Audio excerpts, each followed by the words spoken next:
A glorious December morning. It's December the 1st and it's about 20 degrees out here, and I'm outside Stephenson's cottage where George Stephenson was born in Wylam, and this is the old Wylam wagonway.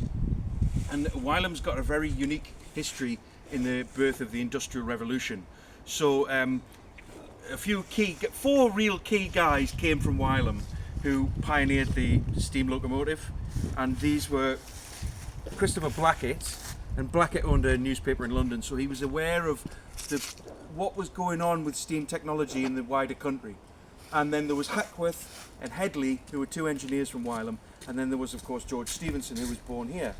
And this is the key thing. This road here was the Wylam Wagonway, and it was very important that they were able to get coal efficiently from Wylam Colliery all the way down to Leamington Staithes, 2 mile down that way.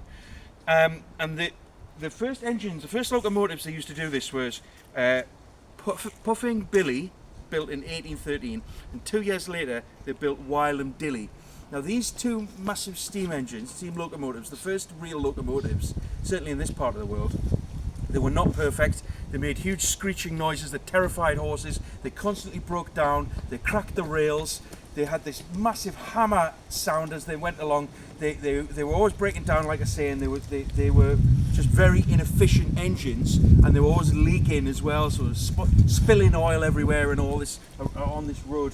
So in parallel, at the same time, over in Killingworth, George Stephenson, pretty much at the same time, he was working on his Killingworth engines. So Killingworth Billy, and the one before that was Blucher, and he made a couple of others, Stephenson, like I say, at the same time.